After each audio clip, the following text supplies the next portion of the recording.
Welcome to the Reality Revolution. I am your host, Brian Scott. It is always a wonderful day to read some Quo channelings. If you don't know about Quo, check out my previous episodes. Quo is a principle made up of a group of social memory complexes or higher density beings from around the universe that channel through LL research, and the information they provide is compelling and authentic, powerful. So we have covered a variety of topics that Quo has covered, and today we're going to talk about freedom. Freedom is something I've been thinking a lot about. It's something I try to manifest. Financial freedom, personal freedom. But what does freedom mean? If I was free to do whatever I want, would that be a good thing? What should we do with freedom, and how should we understand it? Quo attempts to answer this in a couple of different channelings. We begin with a channeling on July 17th, 2003.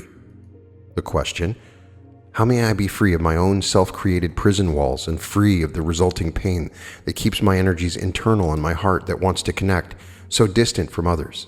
How may I be free to love at will, and free to channel love as universally and unconditionally as did the one known as Jesus? Carla channeling: we are those of the principle known to you as Quo. We greet you in the love and in the light of the one infinite creator, in whose name we come to you this evening. We thank you for the great privilege of being allowed to share our thoughts with you at this time. To be called to your group is a great privilege, never more so than at this time, as we feel the purity of desire within this group is most gratifying. We are extremely happy to share our thoughts with each of you, with the request, as always, that the utmost care be taken to discriminate between those thoughts which may seem fair for a time, yet may not be, and those thoughts which truly do not resonate and do seem to be those personal truths that are meant for this time and this circumstance especially. There is a tremendous skill within each of you, that listening ear and understanding heart that can discern and can know, in that knowing that is beyond proof, that is for you, that is not for you. That is that judge whom you must trust more so than any other party, for it is a unique thing to be incarnate within this illusion. And it is central to the more subtle reaches of understanding, if we may call it that, in this density, that the trust be first within the guidance of the self.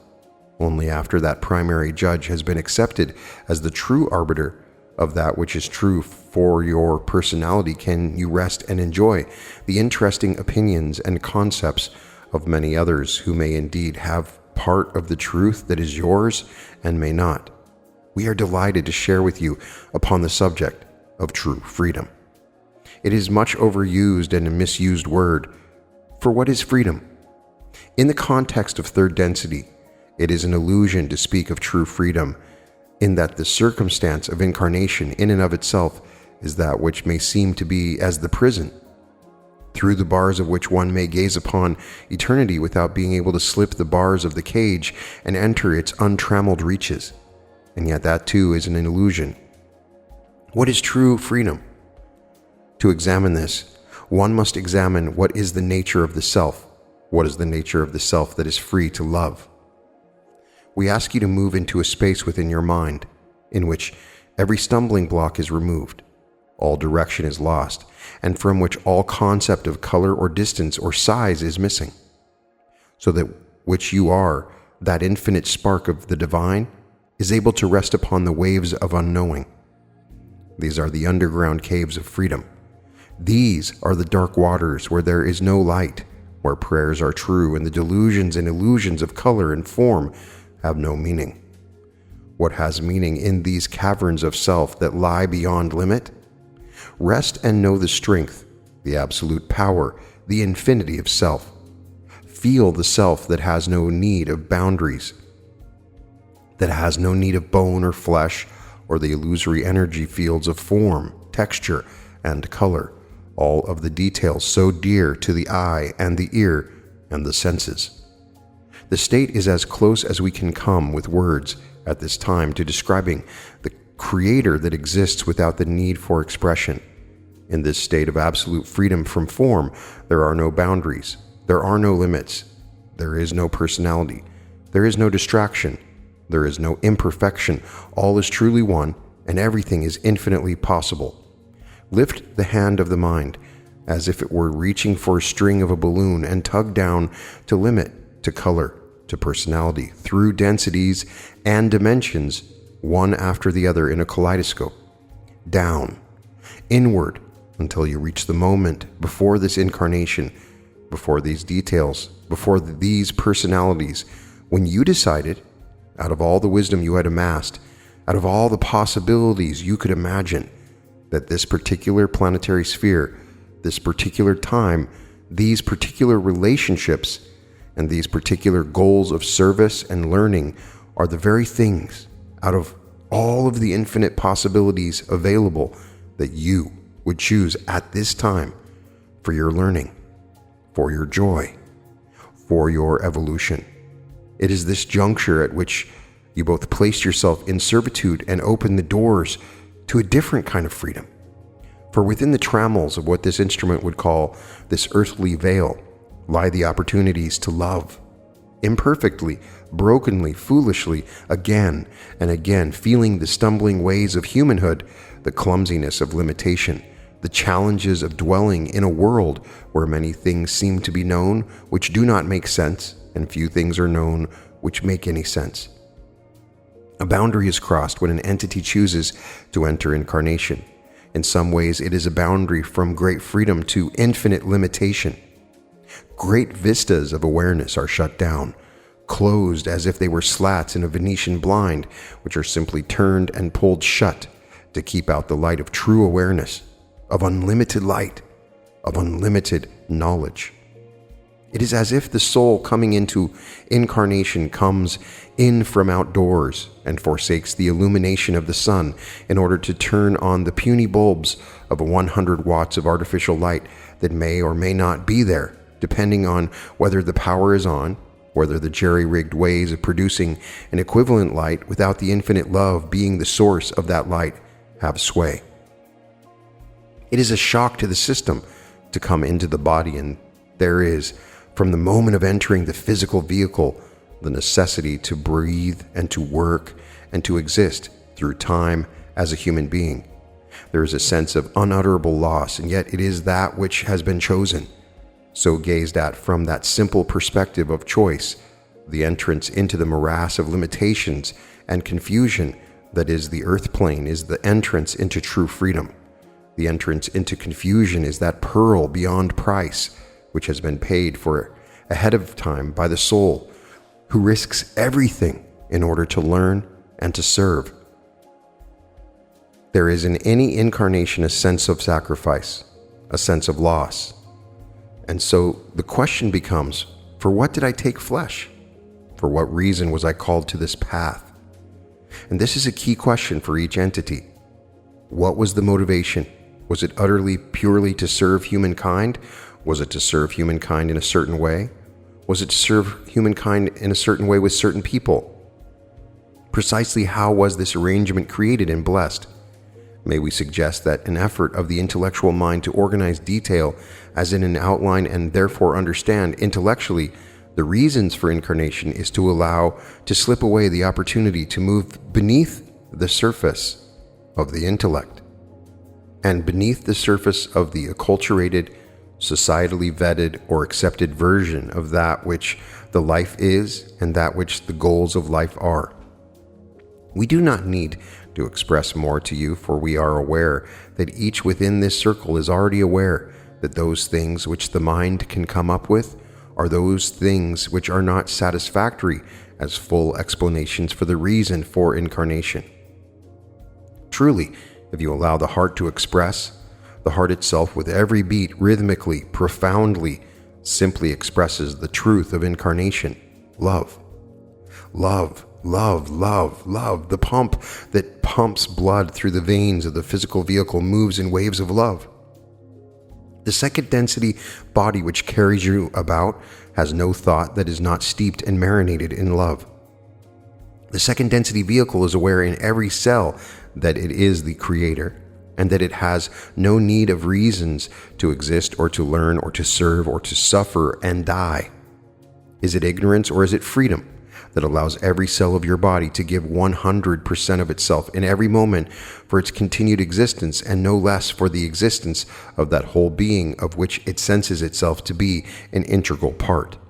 As an entity, one not yet fully in communion with all other entities within it, shall we say soul group, you have a great lesson to learn from those simple cells of your body, each of which is instinctual and vital with its identity, its every possibility, and its readiness to respond to the stimuli that meet it in any given moment. And so does your body, without question, without doubt, respond to that which it perceives. Is it experiencing freedom, or is it experiencing a mindless, reactionary slave's existence? Let us draw back a step further and gaze at this body that is not you, yet which expresses as a great part of you within the solution. Your body perceives not according to the wisdom of the body alone. Rather, the body accepts the information which that entity which you are comes to believe is true. If the entity which is you comes to believe that it cannot feel pain, then it can walk across hot coals or accept the needle in the arm, as has been demonstrated time and again by those who do hypnotism. And each cell of the body is free to ignore as completely unimportant and irrelevant those bodily sensations that otherwise would create great agony. Similarly, that spirit and soul which you are, which is only imperfectly contained within the lantern of the body that holds the candle that is you, and the light that is you, is only limited by its perception of its limits. And when that entity that is at the soul level, the essence of you, is able to rest in peace, in power, within the temple of flesh that has been prepared for it, without strife and without argument, then that which the soul entity perceives is true, and those confusions and difficulties which may seem to be the case upon the outer plane do not have the necessity to impinge upon the inner essence of being that is you. Naturally, we are not suggesting that as an entity becomes spiritually more mature, it may then stop listening to those voices that are around it. We do not for a moment suggest that ignoring those precious other selves about one is in any way a useful exercise, for one wishes to know how one may serve, how one may be served, how one may love, how one may be loved. One does not come into incarnation to avoid catalyst, yet at the same time one does not come into incarnation to become a slave to catalyst. One is neither greater than the catalyst nor less than catalyst, but rather one is one with the catalyst. The skill that feeds into the concept of freedom is that skill which is able to see the energies, the thought clusters, and the directions that those thought clusters take in their inferences and their suggestions of further thought. In other words, it accepts all those thoughts as interesting, useful, beautiful, intriguing, and equal. And all of the thoughts may be enjoyed, appreciated, respected, honored, and followed as one would follow the strengths of a beautiful painting, the motifs of a beautiful piece of music, admiring, appreciating, moving into new places within the mind, within the feelings, because of this catalyst, these works of art that the people around you and their situations offer you in terms of the feeling clusters, the emotional and ethical challenges that are unique to each situation. And as a connoisseur, there is great appreciation in your heart for each offering, whether it may seem to be positive or negative, whether it may seem to be helpful or a hindrance. There is the connoisseur's appreciation for all the sweet and bitter tastes that make a full palette of experience, and always, whether it is full of light or seemingly full of darkness, there is a feeling of privilege and even thanksgiving that one is able to meet this moment, to have these experiences, to accommodate this utterly unique opportunity, to see the Creator within the endless mystery of appearance. Why did the Creator choose to make creations? Our comment has often tended to be the Creator is attempting to gain in knowledge and appreciation of itself. The Creator wishes to know itself. Thusly, it sends forth parts of itself within the illusion to see what will happen and to learn from the colors created in the palette of emotion that you have created through many experiences and incarnations that contains your beauty and is unique to you, so that you can teach the Creator that which no one else in all of creation is able to teach. For you are the only one of you in all of the infinite universe. Thusly, it is your gift to the Creator that comes from you, that is greatly desired. You cannot please the Creator by being someone else, but only by being most truly and deeply yourself. Is that freedom? If so, within incarnation, you are at your most free. You have the chance to make mistakes, to do things wrongly, to become utterly confused, to bomb out, to make mistake after mistake, according to your best light. And you do not have the freedom to make the Creator disappointed in you. You have the freedom only to disappoint yourself. But to the Creator, all that you explore is new, and all that you choose is brand new in that moment of choice. How may you be free? My brother, your freedom was never in doubt. It is the life itself, the incarnational illusion, that is full of doubt. Is it happening? Is it real? Is it a dream? All of these things are true. It is real. It is happening. It is a dream. It is both valid and illusion, real and imagined, full of power and a vain and empty nothingness. And in these paradoxes, in these impossibilities, in these extravagances that we attempt to place in your mind as being irrational and noumenal, lies a resting place for gathering experience. This is what you have chosen. So perhaps freedom lies in having the most utter faith which is possible for you in the moment. Faith in what? Faith in the self, as limited as that self may seem. Faith in the energies that delivered you to this present moment, as peculiar, odd, and unlikely as they must seem. You are indeed most free to love at will. The life experience may be seen in one way to be that environment in which the will itself, that is, the energy of the soul piercing through the illusion of mass and time and space, chooses its light, focuses its love, and opens the door to the great mystery that lies within. That mystery, that is love, that is loving, that is loved. We thank the one known as G for this query, and we transfer this contact to the one known as Jim, realizing full well that we have only begun to utter the first sentence in the first paragraph of that which we could say concerning this most deep question. Question. Thank you, Ra, Hatan, and Latwi, for being such loving guides to me during my journey. My first question is, can you tell me what the splintering agent is that you mentioned in my last reading, and what I can do to heal myself of the effects? Is there anything I can do to heal myself of its effects besides engaging in daily meditation so that I may become whole again, restoring the vision and restoring the sight? I am Quo and am aware of your query, my brother. The splintering effect of which we spoke at our previous meeting is a point of view, shall we say, an attitude, which you have adopted or had adopted for yourself in your past. We find that your current experience is one which has caused you to change much of that point of view. There has been much healing of your fractured viewpoint concerning various aspects of yourself, and how you would be able to accept these aspects in your daily round of activities. Thus, our recommendation remains that which it was then, to meditate and to consider carefully your point of view as regards the self and the self's interaction with others.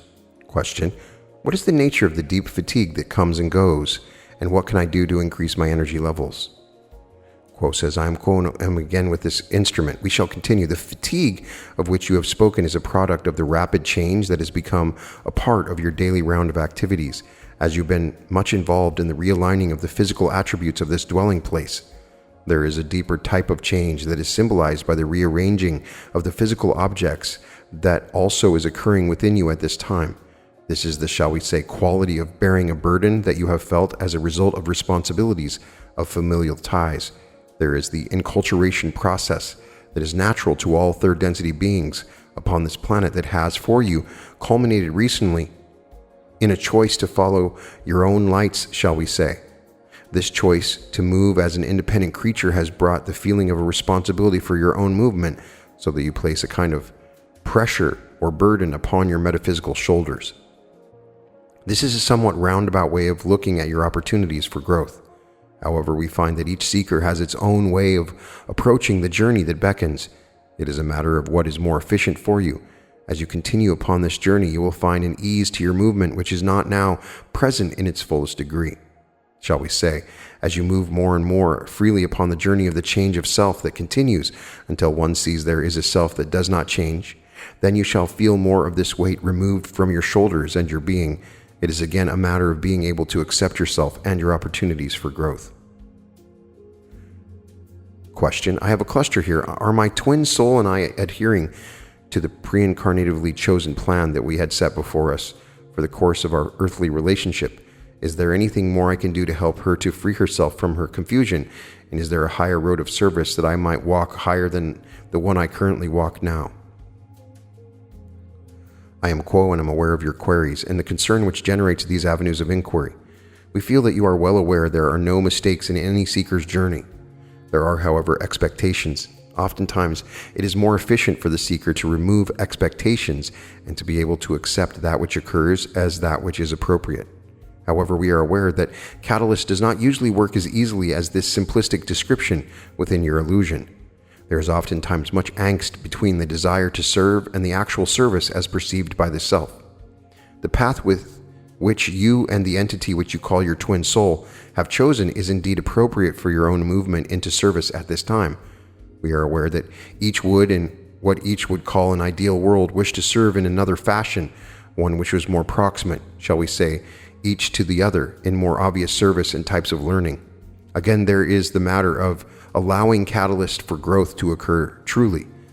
There is, shall we say, a weight or a resistance against which each moves or pushes so that there is an exercising of the spiritual muscles or ability to conceptualize that which is yours to seek and to serve and to give and to receive. There's always a means by which one may serve more efficiently.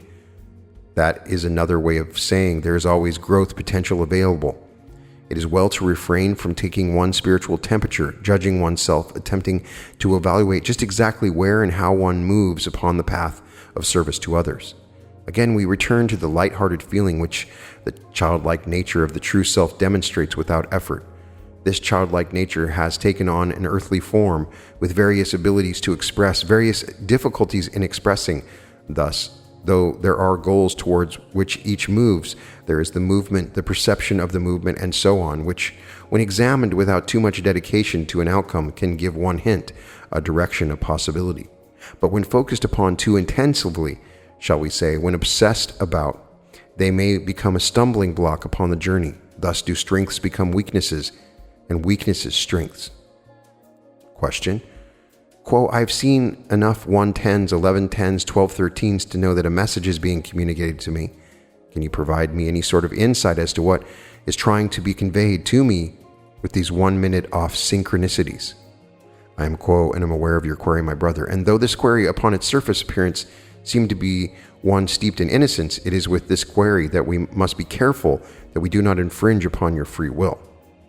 Thus, we have only a suggestion that you look at the symbolic nature of the numbers involved and how this symbolism resonates to a certain point of view that you hold towards seeking and serving, of being of service, and of how this is offered.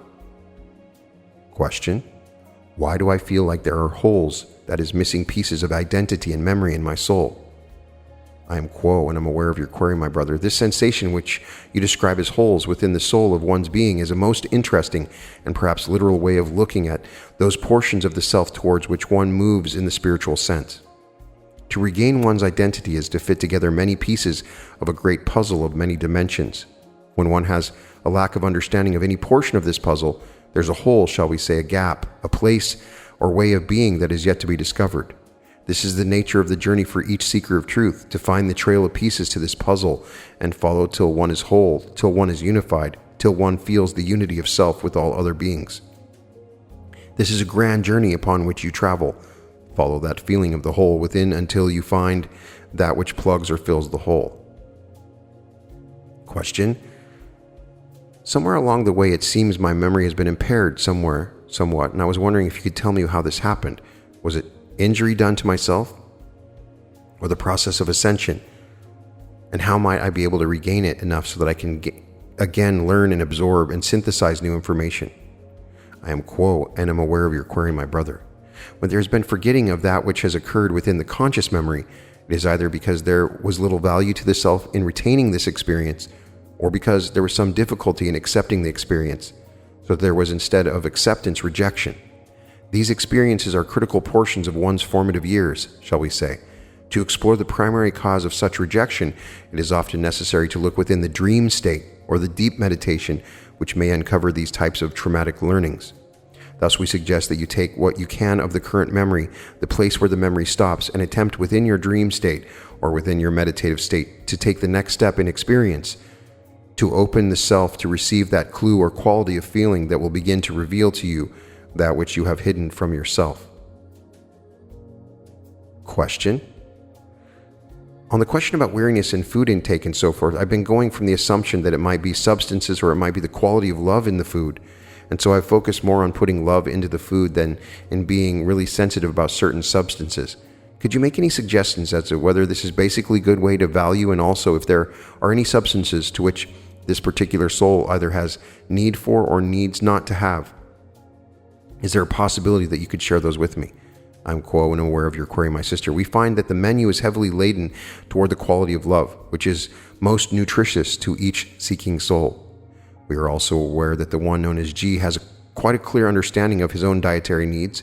Perhaps there could be the inclusion of more substances which this entity prefers. However, that which has been prepared is prepared with care, concern, love, and great affection.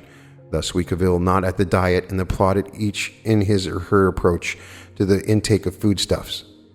We moved to a channeling in November 1st of 1974. This is pre-Ra through Hatan. Hatan is a part of Quo. And there's no question, but they talk about freedom. I found this to be very beautiful. I am Hatan. I greet you, my friends, in the love and in the light of our infinite Creator. I'm here, my friends, that I may aid you. And yet I'm here to sting you and to stimulate you as a gadfly. I'm not here to give you comfort in that I do not wish to put you to sleep, but to awaken you. You, my friends of this group, are very close to your desire. You, my friends, are close to the opening. Going through this opening will unite you with your desire. And then, my friends, the progress you will make will be much accelerated. But we must wake you.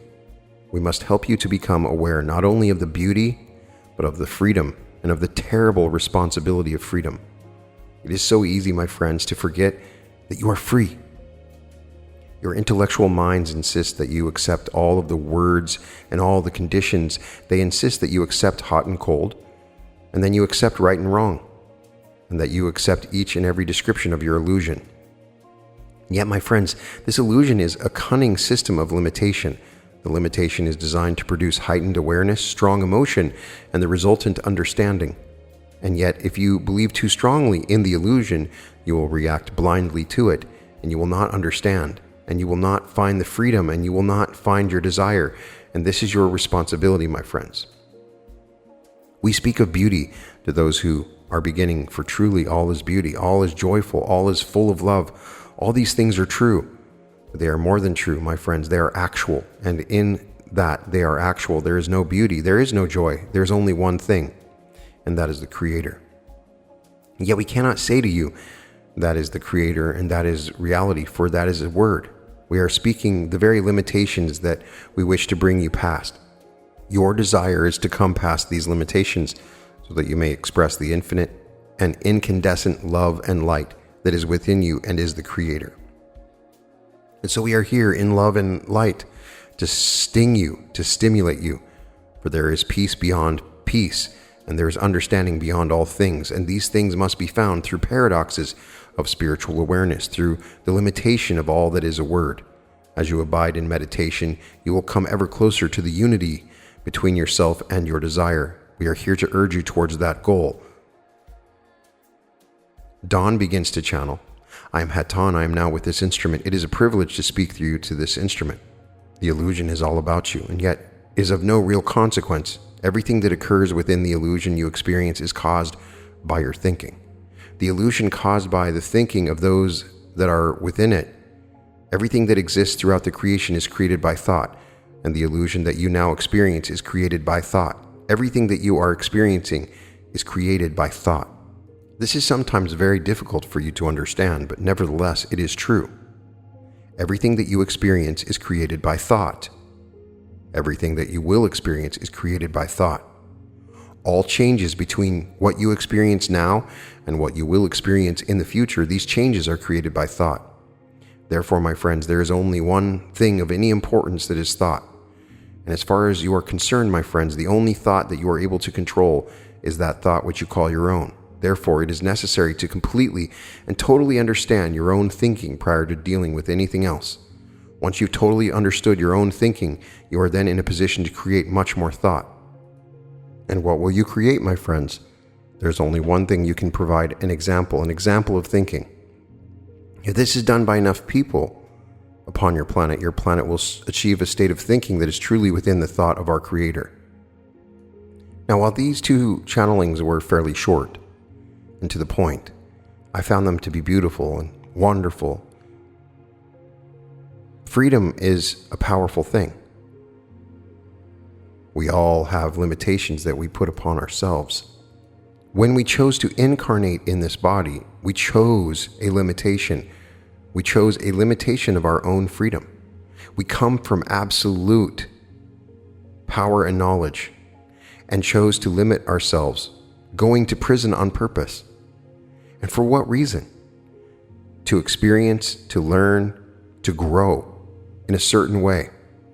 And that is what we're doing. And we're learning about freedom. Freedom is a part of love. The way that we understand our own freedom and the way that we allow the freedom of others and within ourselves. Freedom is an energy, an essence that I focus upon often when I meditate.